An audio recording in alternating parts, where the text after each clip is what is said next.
Greetings, my name is Nigel Mayo and welcome to my channel SCB Wellbeing, or in other words, Salad Cream Boy. Is this Salad Cream Boy? Oh my goodness, Salad Cream Boy. Everybody loves your name because you're the Salad Cream Boy, and I've been waiting so long.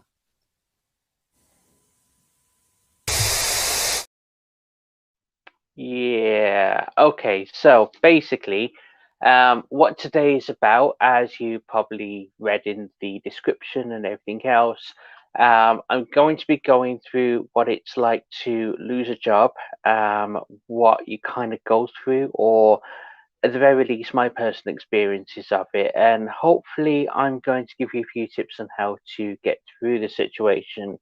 It might be a case that you've been unemployed for like 5 minutes or maybe 5 years, who knows? But this isn't something that is specifically aimed at someone who's been fired or sacked or whatever the word you want to use is, or let go. It could apply to anyone who has had a tough time of it and has felt that they've had to quit and they haven't really had anything that is lined up for them. But the situation is still the same. You're still feeling the same kind of feelings. So this is something to help you through that. So I do have some form of itinerary here. So what I'll be doing is, and I'll be keeping an eye on the comments to see if there's anything vastly important. By the way, if anyone is listening out there, can you just let me know if the audio is coming through okay? I'm using a new setup every single time I use a new live stream here, so if you could let me know that, that would be fantastic. In fact, I just need to change one plug around. Bear with me, I should have done this before the stream, and there you go. Okay, so there is a reason why I'm hitting upon this subject now. I've actually just left it a few months. I actually lost my job in July this year, being 2021, depending on when you're actually watching this. Now, I'm not going to go into the specifics of names or the name of the company or anything like that. That would be wrong, and there's just no need for it. What I will be doing is going into the reasons roughly without getting into too much specifics on what actually happened, how it made me feel, how I dealt with it, and through that, give you a few tips and tricks on if you're going through the same kind of situation. Yeah. Okay. So,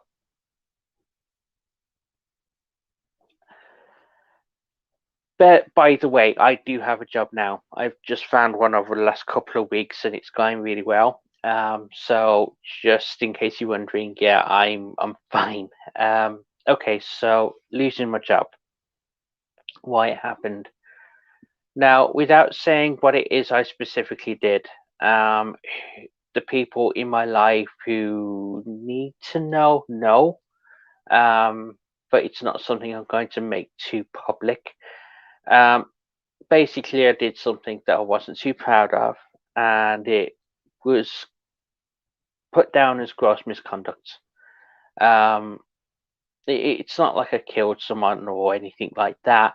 It's just that I went against the rules. I did something where everyone would be picking up on my slack because I wasn't doing the job in the end. I just wasn't.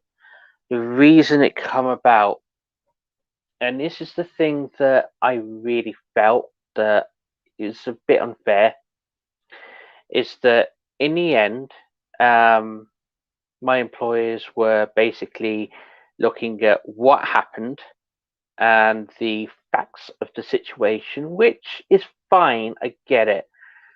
But there wasn't any emphasis onto why. In fact, there was a whole emphasis on it happened because of my own mental health. There was a stress on the fact that I wasn't coping very well. I was given a load of support, which, yes and no. I was given in the support as to people were listening every now and then whenever I had a panic attack or something, but there was no day-to-day much of it, in that there were promises made to make things easier, which I genuinely desperately needed, um, and it didn't happen. In fact, it was a case of, okay, we're going to give you these goals to go towards, which is fine, and we'll support you in this way. Now, they wanted me to go towards those goals and improve, but there was no support from what they were saying.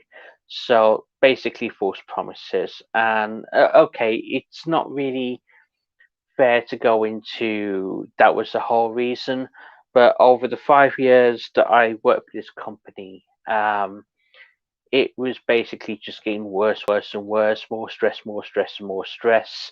And when I started, I was basically a receptionist for somewhere. Um, it was, well, the NHS, and I pretty much did a lot. There was like front desk stuff, there was on the phones, there was tasks and things like that in which I'd contact patients and say, by the way, your medication's ready, or the doctor wants to see you for an appointment, etc., etc. And it was stressful. There was a lot of work to do, but you really felt that you had a lot of responsibility. And slowly and slowly, all the responsibility got took away to the point where I wasn't a receptionist anymore. I was a call center staff, and there were people within that company who, I'm not being funny, were getting away with murder. Not literal, but like doing bad things, but there was getting what they wanted. So the fact that they was not, I really need to be careful here.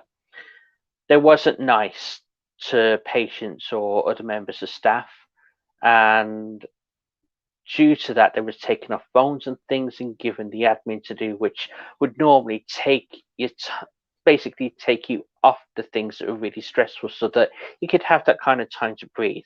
But the people who were good at talking to people and who were nice got it in the neck in any kind of mistake they made, and just were basically put on the phones like pretty much 24/7. And that was the situation that it got with me. And I couldn't do that anymore, to the point that I stopped doing it. And there was a way that I stopped doing it, which I'm not going to really get into because I'm not really going to go there.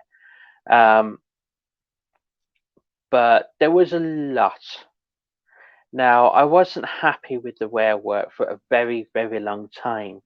And when I did what I did and I got found out for it, it was actually a bit of a relief. But I'll get to that in a bit. And yeah, it was just spiraling and spiraling and spiraling. Now, I did get found out for it. This happened in July, and I went through a whole process and stuff where eventually it was down to gross misconduct. And when I did get found out, I panicked. I mean, really, really panicked. And I went to this really dark place. I mean, thankfully, because of my beautiful, gorgeous, amazing wife, and a few supportive friends, I got over it.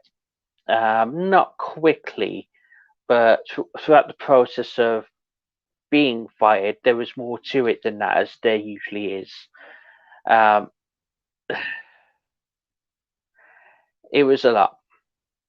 But once I got the whole, by the way, um, you're being dismissed, as much as you have the whole wave of, when something suddenly shocks you and you get that whole warm kind of tingly feeling goes through your body, as if like you think, oh my god, something bad is really gonna happen now. um I had that for a split second, but then I felt okay about it, and I just had this massive amount of relief because I was out of that situation. Okay, I was panicking in the case of money, etc., and etc., etc., and it's the reason why I didn't quit, because of money.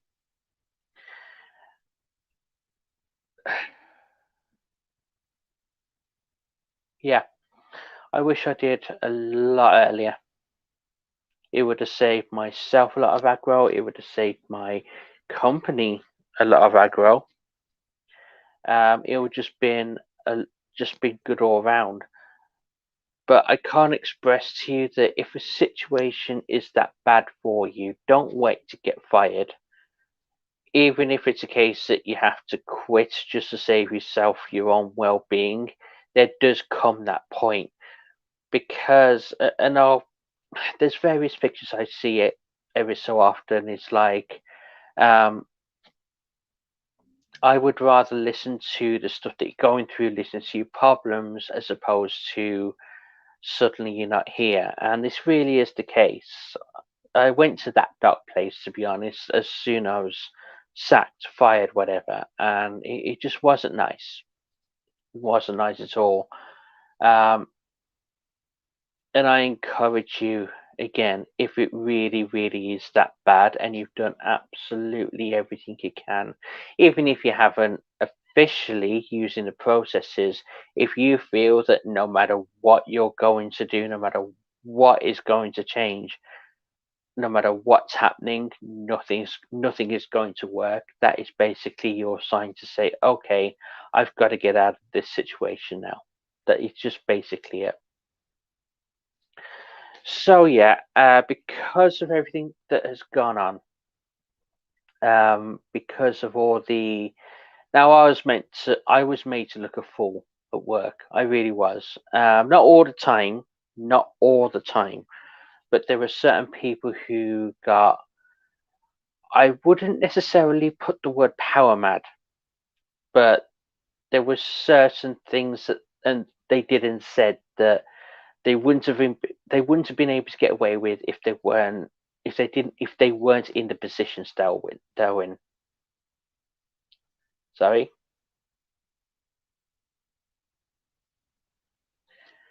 So there's certain things that they said to me and did or whatever that if they was in any other position that they wouldn't have got away with otherwise if they weren't in that position, and that was wrong. So there were points where I was humiliated, told that my manager told me that I was peeing them off in front of other members of staff.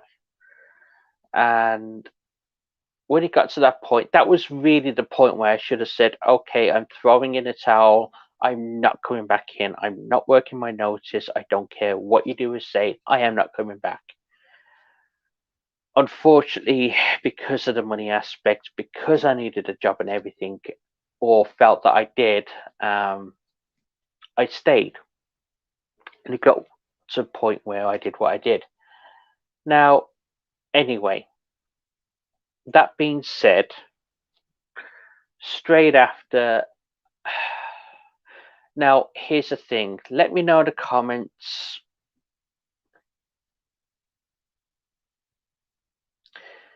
Now, here's the thing. Let me know in the comments that maybe you have felt this way before, or maybe you feel this way at the moment, maybe in a job that you want to quit. Now, you go on holiday, whether it be for a week, 2 weeks, 3 weeks, a month, or however long you have annual leave.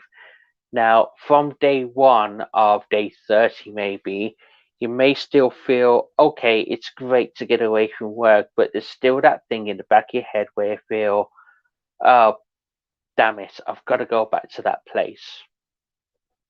Now, one of the things that I felt that which I wasn't expecting to feel was, oh my God, I don't have to go back now. And okay, I live over the road from where I worked, and I look at the place and I think, wow, I don't actually have to go there. And when you realize that in your brain, in your head, it kind of it starts to sink in, and you start to go about your business in such a way. And okay, it took about a week for that to really sink in, but then it took a long time after that to get over the situation I was in. And what I mean by that, and I guess in a it's not like I fought in a war or anything like that, but there tends to be a certain PTSD aspect to things. Now, let me clarify. Again, I have not been in a war. I have not killed anyone. I have not been shot at in any way, shape, or form like that. Okay, fine. I've had a few patients throw things back at me, like a pen, piece of paper, or whatever it is they had in their hand at the time. I have had that, which isn't great, but unfortunately it happens. People are not nice. That's unfair for me to say. When you're dealing with the general public, you get those people who are just not nice, unfortunately. And in this day and age, it's a sad fact that people think that they can get away with whatever they want to get away with and do what the hell they want. And it's not fair and it's not nice. Now, because of all this kind of stuff like this, because of the way that, and it's on a daily basis, an actual daily basis, hashtag GPs behind closed doors, um, they don't show you anywhere near the amount of abuse that we actually get. I just wish they did.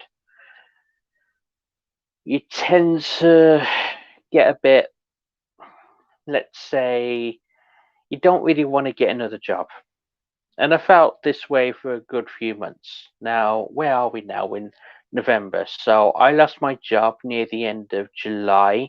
So July, August, September, October, November. So about 4 months now. Yes. So for a good 2 to 3 months, I really felt that I did not want to work again.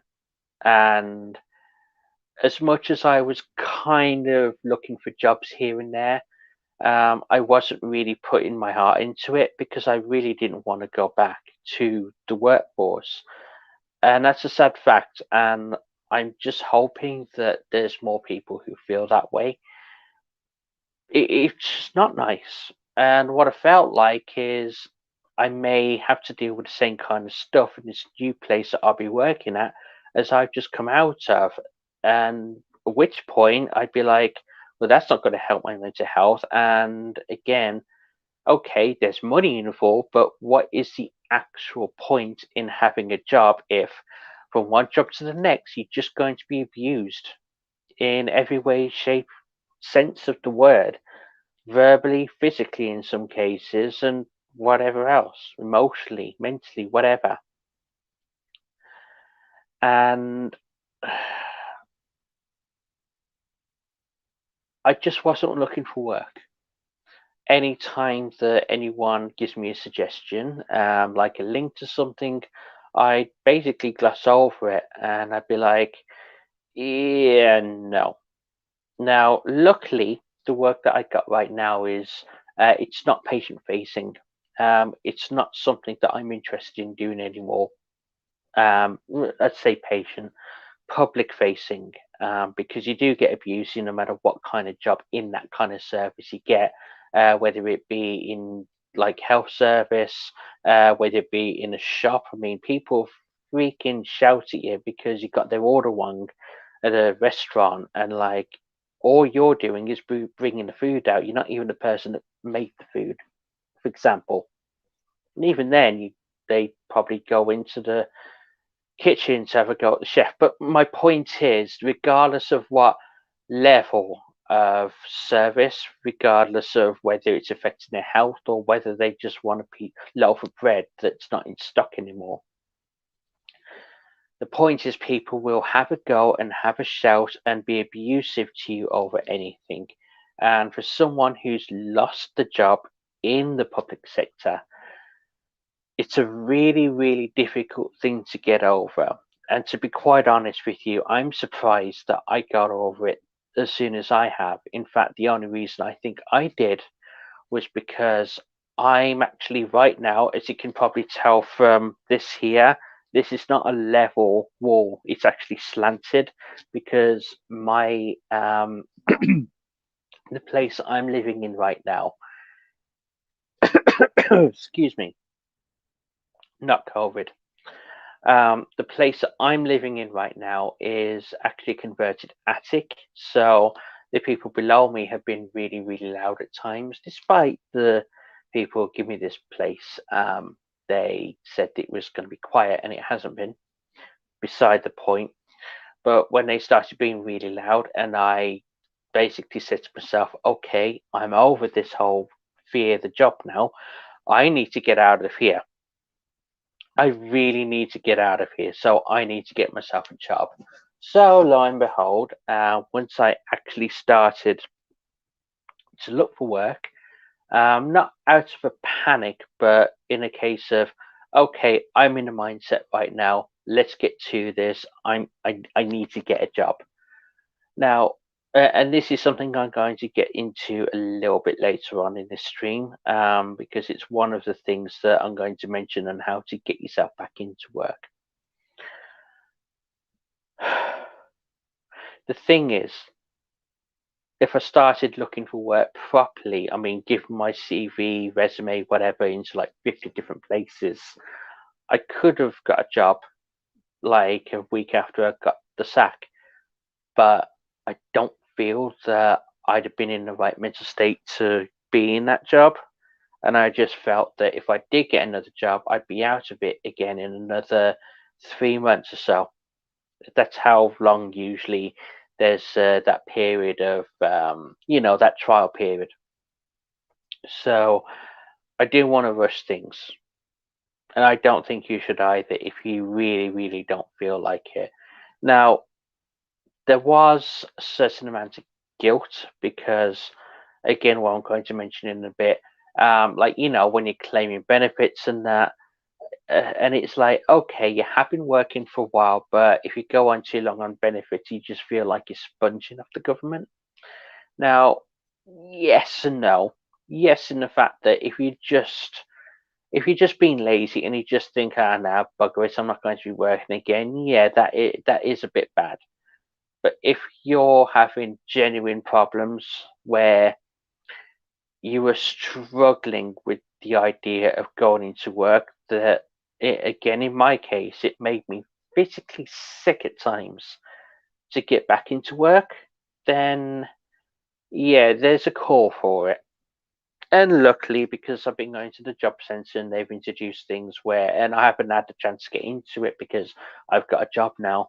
They're offering things like well-being, like courses and stuff, where they go through things like getting a job where you have certain things like anxiety and depression, or PTSD, or bipolar, or anything like that.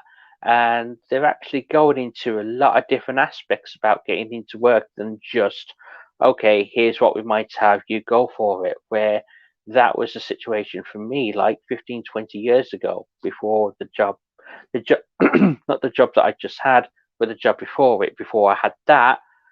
That's what it was like. And I'm like, yeah, no, they're just not no help at all. Yeah, they were just no help at all back then. But lo and behold, they are now. I've got to say, kudos to the government in that aspect. Now, so I started looking about, it's got to be about 3 to 4 weeks from right now. I was probably looking for a couple of weeks before I got this job. And again, that is because I got into the mindset of it. And when you're into the mindset, you get enthusiastic about it. And what also started it was a friend of mine forced me to fill out an application form and hand it into a job that I didn't want. And that kind of helps as well, because I got myself into the frame of mind and the idea of actually going for an interview. Okay, that first job I didn't get anyway, but it helped to force yourself to do it. And I think that's one of the things that a lot of people have problems with, getting started with something, especially anyone with anxiety, depression, and anything like that. I mean, hell, I have that problem. I've actually just done a video of it, and I'll link that in the description for anyone who's watching the replay. Now, what did I do in the meantime when I was going through all this stuff? So to get me through it, which is what I'm going to get into now, and I think this will help you, and this helped me not spiral down into a really bad depression, because I have been in this situation before where I haven't had a job for about, I don't know, 2 years or so, and it got to the point where I got into that bad place, as in, luckily I did, because, well, I'm here. Um, but I can see how not having a job does that to you, regardless of if you're claiming anything or not.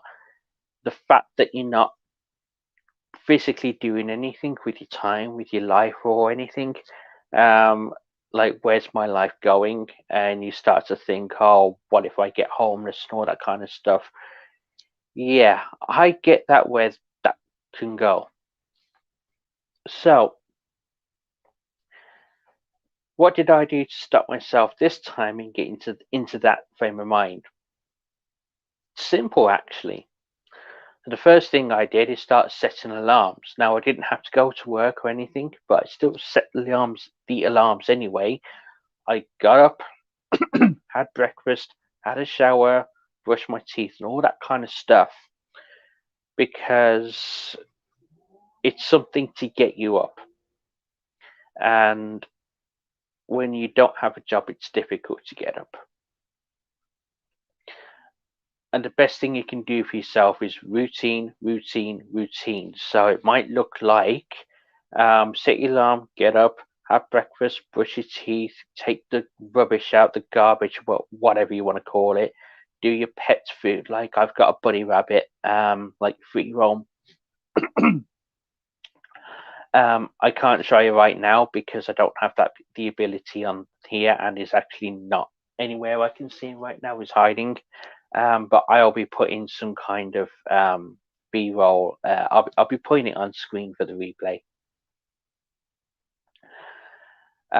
So get out, get exercise, and you need to get out. You actually need to physically force yourself to get out, because one of the things that you'll find that especially when you live alone, and especially when there's bad weather out there, I'm not saying peeing down with rain or like blizzard or anything. I mean, just the dull weather. You kind of feel, well, what exactly is the point in doing this? May as well just stay in, play video games or whatever for another couple of hours, and then that's when you start to spiral. So get out, even just a walk around a block. It's exercise and it's getting you active. And again, exercise, great for your mood. And then once you do that exercise, then you feel that you're going to be able to do other stuff. So one of the other things, and if you don't have a hobby or anything, I really do suggest it. But one of the things that I threw myself into when I lost my job is YouTube. Um, Not sorry, I don't know what's going on with my throat here. Not in such a way that I was just banging out videos left, right, and centre. Anyway, sorry. Just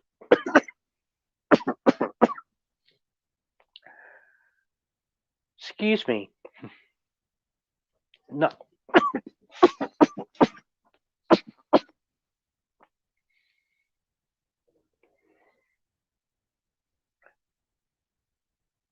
excuse me.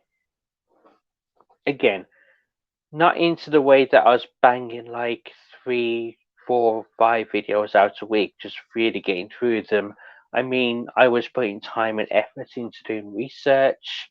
I don't know if anyone who's watching has been a um, subscriber of mine for a very long time, but as you can notice back here, I've got lights going on and everything. Now, just research on how to change a setting and how to make it a light, inviting environment as opposed to what I used to be dealing with. Speaking faster at the camera, making better edits, not necessarily actually editing the video to go out, but honing my skills as a YouTuberist. Oh, excuse me. I am so sorry. That's been edited out. So I put in a lot in regards to my videos, and that's given me some kind of purpose. Now, one of the reasons why I'm actually in YouTube is to, well, monetize and not work, make my money that way, and have a good life, which is, I guess, what everyone wants to do. But if you can find something that you're truly passionate about, there's nothing stopping you. At the very least, there's loads of free courses, there's loads of YouTube videos that will help you get started doing the thing that you want to do. And it's something to fill that void. And that void needs filling. Giggity. So yeah, not just that. I threw myself into my apartment. Not literally, not like throwing myself on the floor. Well, yeah, I was on the floor at points. Excuse me.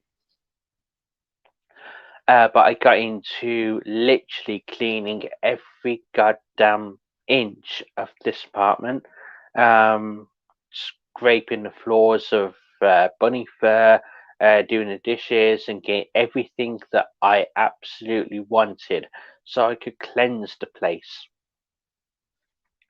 And one of the things that will help you declutter your mind and everything and get into a good mindset is to not live in a place where the dirty dishes are everywhere, everything's all over the floor, or your laundry is just there next to the washing machine but not actually done, not put away, and it's just not a nice environment to be in. So that makes you even more feel bad about yourself and get depressed all the time. So to make yourself an actual livable place for you to be in, then that'll go a very, very, very, very long way into getting into that mindset of getting to another job, because you will have that mind space to think. If you don't have a pet and you're able to, I highly recommend it. I've registered Ghost, my bunny, as an emotional support animal because I need him, and he's a good companion. And when you live alone, you need a companion. You can't. No man's an island. You need to have some kind of support.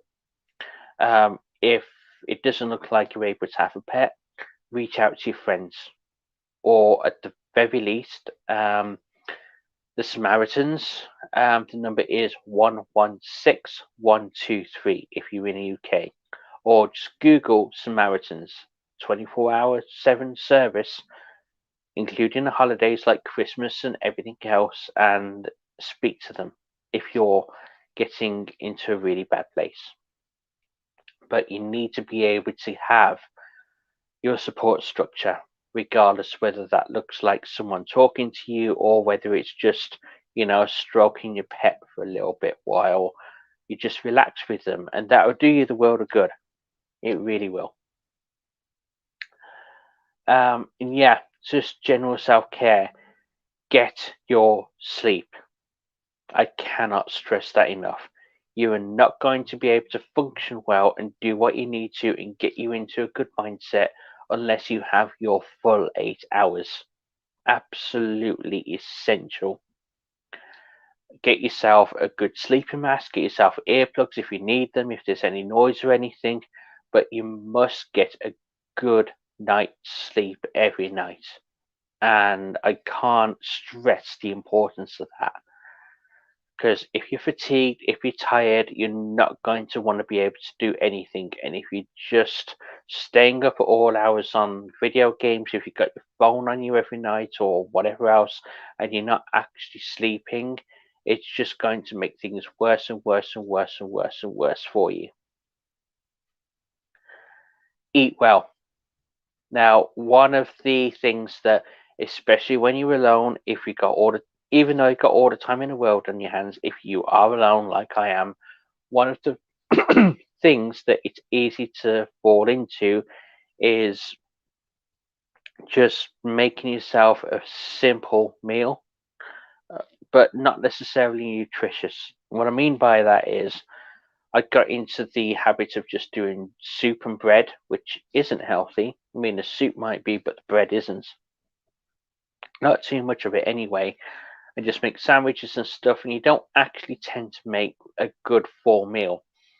And when I started getting things like there's for people who are not in the UK, there's a shopping superstore called Asda, and they do like 3 for 10 on meat. So I get barbecue pulled meat or like chicken and things like that, and actually do stuff with it. I've got an air fryer now.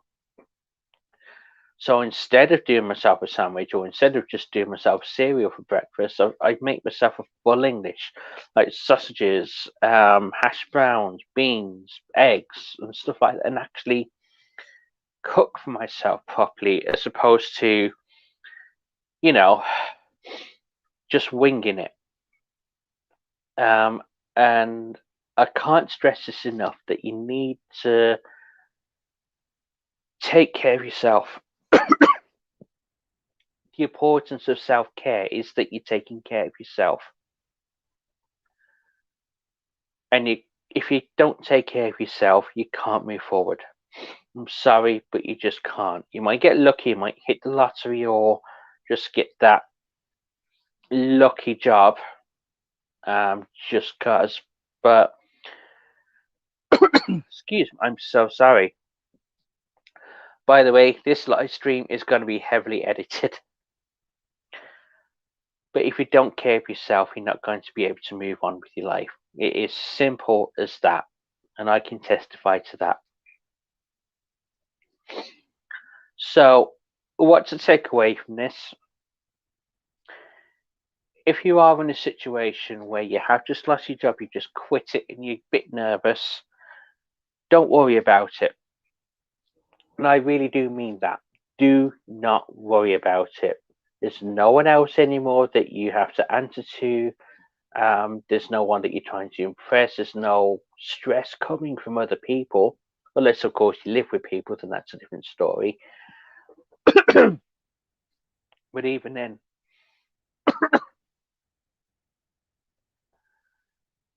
in the public domain, there's not anyone that you actually have to answer to anymore, and you have to make excuses to. Not that you really have to in life anyway. But it's not like you got a boss apart from yourself at this point. So what I would say is, for the reason that you lost your job, and the reason that you quit your job and you may not have another one, just two things I have to say about that. Firstly, give yourself a bloody break. That's all I gotta say. Firstly, give yourself a break. Don't be so hard on yourself, because you quit for a reason, you lost your job for a reason, and there might be underlying reasons that, even though you might have done or not done what you're supposed to at work that got you fired, there might have been underlying reasons otherwise. Maybe they're just a really bad company. Maybe there's certain skills that you need to teach yourself. Maybe it isn't the right job for you, but the problem isn't necessarily you. Okay, if you're just lazy, then fine, but what I'm saying is, try and find yourself and give yourself a break. And the other thing is to forgive yourself. Forgive yourself, forgive the people who wronged you and all the rest of it, but mainly forgive yourself. Forgive yourself for quitting when you did. Forgive yourself for getting fired.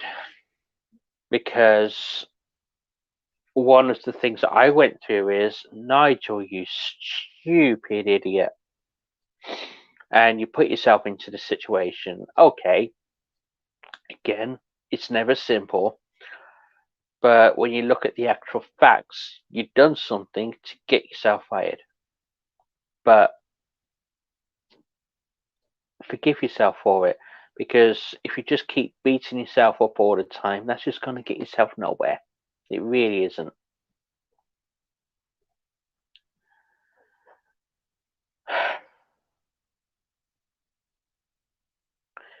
And the other thing is, there's one bit of guilt that I have as well. I mean, not to do with the job itself. There's actually no more guilt there anymore. There just isn't. But there's a guilt after I lost it, and I didn't think there would be. One of the things I suggested you straight away, um, because I didn't claim for anything. Benefits, I mean, from the government. Now, I know this is going to be a really difficult thing for some people to do. There are people who, I'm going to say it, there are people who sponge off the government no matter where you are. But especially when you've just come for a job of, I don't know, when you've been working there 6 months or 6 years or six decades, you need to find out what you're entitled to. Well, I say entitled. It's not going to do you any good if you don't look at this kind of stuff and then you are homeless. Luckily, I have a support structure myself, so I hadn't really needed too much of it. But if you're in dire straits and you have lost your job and you are in a situation where you absolutely need money, do not be afraid of looking to what you can claim, because the reason that that is there is so that you're not on the streets. Don't just don't ever be guilty about it. Just don't. Because what you'll find is that, I don't know, in 6 months or so, when you're over the whole guilt thing and you get a job, then you think, well, what the hell was wrong with me? Why didn't I just do it? And you can move on. As opposed to when you get a job, you haven't got any money for transport, you haven't got any money for packed lunches, you can't feed yourself, you can't do anything, you've got no electricity, you're in a cold flat, and the whole world is just falling on top of you. And then when you do get that job, you're just in no fit state to actually go through with it, because you haven't claimed what you needed to get yourself through that stage of not being employed. So I know, there is the guilt, because you do think of these people who just claim with absolutely no second thoughts about it, and that's all they're going to do. But if you need it, go for it. And that's all I've got to say for that. So if you have got any value, from this content, please consider liking this video so it can spread to more people, and subscribe for any more further hints and tips on self-care, well-being, and general niceness. Because it's like I always say, at the end of the day, it gets dark.